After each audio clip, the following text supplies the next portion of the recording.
श्री गुरुदेव भगवान की जय।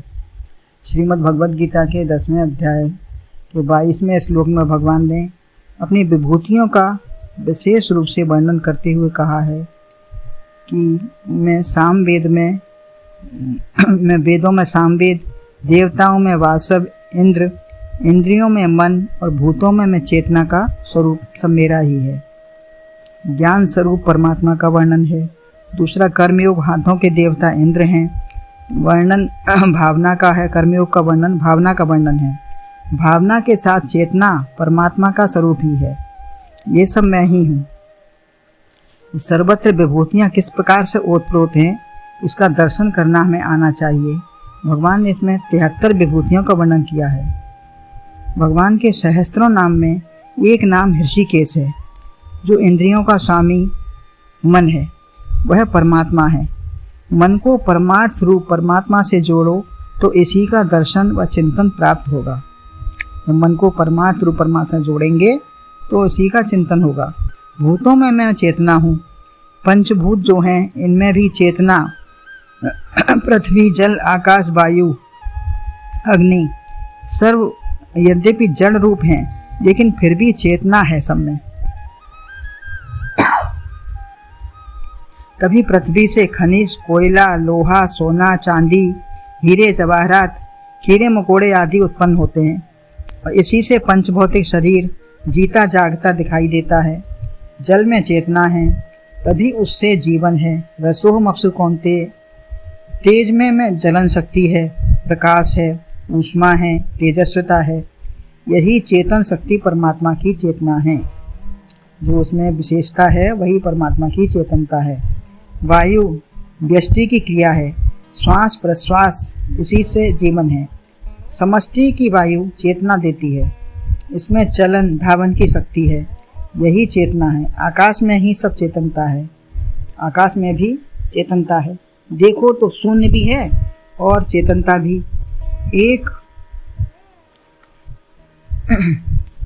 एक बार स्वामी विवेकानंद जी ने शून्य पर भाषण किया।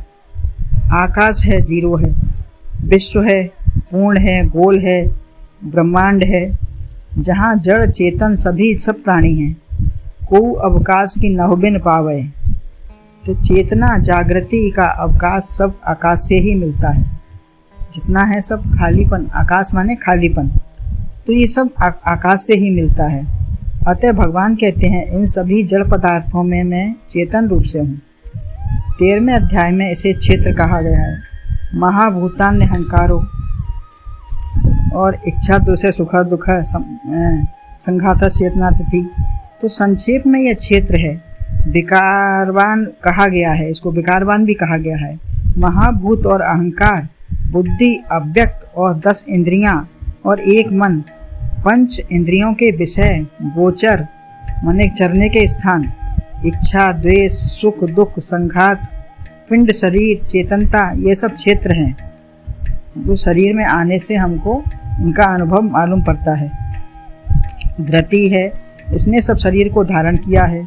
जड़ शरीर में बुद्धि, मन, इंद्रियां या चेतन शक्ति न होती तो चेतन सत्ता का अनुभव भी कौन कैसे करता। यदि जड़ शरीर में चेतन शक्ति न होती तो ये चेतन सत्ता का अनुभव भी कैसे होता।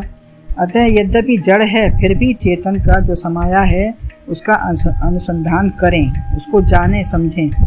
हर एक के अंदर चेतन समाया है।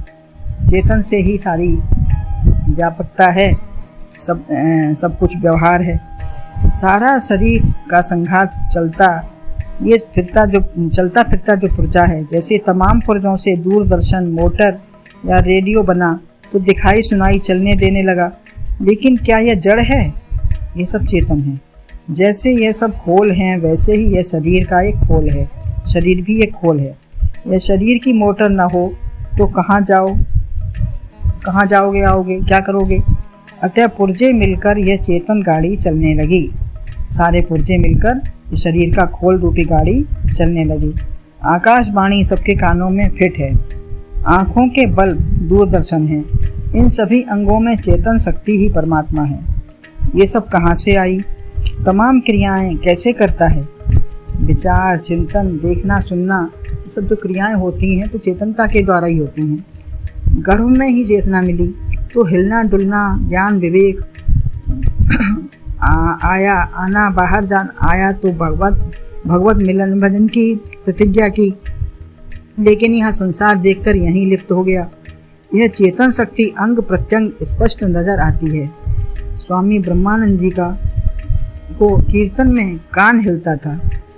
कुछ इनका ऐसा क्रिया भाव था कि उनका एक कान हिलता था। या नट जब घुंघरू बांधकर भी एक ही घुंघरू बजा लेता है, नट पैर में नट पहनकर नाचता है तो एक ही घुंघरू से वो बजा लेता है। अपनी चेतन शक्ति सब जगह की सुप्त करके हम एक को जागृत कर लें। ऐसे ही अपनी सारी चेतन शक्ति को इकट्ठा करके एक को जागृत करना है। जिधर ध्यान देते हैं चेतना की जागृति से ही बाल नाखून बढ़ना सब क्रियाएं होती रहती हैं। अखंड समाधि में श्वास प्रश्वास क्रिया भी रुक जाती है। जब अखंड समाधि होती है तो श्वास प्रश्वास की क्रिया भी रुक जाती है, समाधि इतनी हो जाती है। चेतना का लुप्त भाव या निरोध हो जाता है। सुप्तावस्था में बनी रहती है। सामान्य चेतना मूर्छा निद्रा समाधि में भी रहती है, जिससे वृद्धि होती है। निद्रा और जागरण के संधि काल में सामान्य चेतना ही विशेष चेतना बन जाती है। निद्रा और जागरण के संधि काल जो होता है उसमें सामान्य चेतना ही हमारी विशेष चेतना बन जाती है, जिसके द्वारा हम कुछ अनुभव कर पाते हैं। यह काल बड़ा महत्वपूर्ण है। निर्विशेष चैतन्य ब्रह्म का चिंतन उसी समय ही होता है। निद्रा टूटने पर जब तक ठीक से अनुभूति घड़ी में मैं कौन क्या हूँ यह जागृत न हो, तब तक ब्रह्माकार वृत्ति बनाने का आदर व अभ्यास करो। निद्रा टूटे और जब तक हम संसार में न लगें तब तक ब्रह्म चैतन्य का चिंतन और अपने विचार देखें, उसको अनुभूति करें कि मैं क्या हूँ, कौन हूँ, क्यों आया हूँ। जागृत अवस्था अपने ब्रह्माकार वृत्ति बनाने का अभ्यास करना चाहिए। यही परमात्मा से मिलन है, इसी में ब्रह्म से मिलन होता है। इसका दर्शन करना ही संधि काल की चेतना है। और जागृत में क्रियाओं की चेतना भी मैं ही हूँ। जागृत में क्रियाओं की चेतना में और चेतना के द्वारा होती हैं क्रियाएं, वो भी सब मेरे ही द्वारा हैं। चेतना मन को स्फुरण होने से हुई, वही चेतना जो मन को स्फुरण होने से हुई है वो भी मैं ही हूँ। क्षेत्रज्ञ ही ब्रह्म तत्व है। क्षेत्र के माने जानने वाला, वो सब वही ब्रह्म तत्व है। चित्त ज्ञान है। आत्मा भूता नामस्मि चेतना भी मैं ही हूँ। भूतों में जो चेतना का भाव है वो सब मैं ही हूँ। मन आत्मा ज्ञान कर्म सब मैं हूँ। मैं क्या नहीं हूँ? तो शरीर के अंदर ही सब है। दूसरे पदार्थ में दर्शन अन्य से अन्य का दर्शन न होगा। दूसरे पदार्थ में दर्शन कैसे होगा? क्योंकि अन्य को हम देखेंगे और अन्य से देखेंगे आँखों के द्वारा, तो हमको नहीं, दिव्य दृष्टि के द्वारा, आंतरिक दृष्टि के द्वारा हम उसको देख सकते हैं। तो अन्य से अन्य का दर्शन नहीं होगा, अपने में ही आपका दर्शन होगा। मंदिर में मूर्ति दर्शन से बाह्य ध्यान हो जाता है। सुंदरता, बनावट, श्रृंगार, शिल्पी सबका ध्यान आता है। यदि भी संसार से जुड़ने के लिए यह ठीक है, लेकिन बाह्य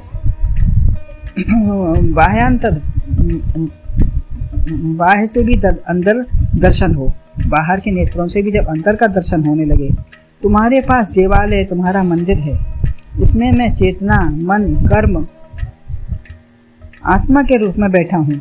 रस, सामवेद, आनंद, ज्ञान, मन, एक एक क्रिया, भाव, हृदय, रोम रोम में मैं बैठा हूँ। इसको अनुभव करो, क्योंकि मेरे बिना कहीं कुछ भी नहीं है। हनुमान जी ने रोम रोम में, हृदय में, सर्वत्र अपना भगवान का रूप दिखाया। मणियों में राम की झांकी का दर्शन किया। हृदय फाड़कर दिखाया तो सिया राम की झांकी का दर्शन हुआ। यद्यपि अजन्मा का जन्म नहीं किया उन्होंने जन्म नहीं दिया, उनका कोई पैदा नहीं हुआ भगवान, लेकिन उन्होंने दिखा दिया, उनको झांकी करा दी, वरन सर्वत्र व्याप्त का अनुभूति करी। हमारे यहाँ कहाँ राम नहीं है। अतः अनुभूति करनी है, चेतना को जागृत करना है। संसारी बनकर यह सुप्त हो गया है। गीता माँ का चिंतन, मनन, निधिध्यासन, गुरुओं के वचन, श्रवण, श्रद्धा हो, तभी यह संभव हो सकता है। सब प्रकार से अंतर्मुख वृत्ति हो। कभी कभी गहरी निद्रा में भी सुनाई ही नहीं पड़ता। कितना शंखनाद, पांचजन, ढोल बाजे बजे, देवी व आसुरी संपदा के दोनों बाजे बजे। 700 श्लोकों का ज्ञान, गीता के उपदेश, किसी से तो जागो, तभी दर्शन होगा। इसका दर्शन करो, भगवान का योगाभ्यास, फिर आत्मदर्शन करो। तो आत्मदर्शन ये 700 श्लोक इसमें भगवान ने बताए हैं। तो किसी से तो हम जागें, कभी तो जागें।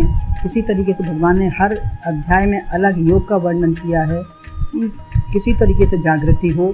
तो हमें अंदर जब तक नहीं जाएंगे तब तक हम लोग जागृति नहीं होगी, तभी भगवान दिव्य दृष्टि और चेतनता हमारी जागृत होगी। गुरुदेव भगवान की जय।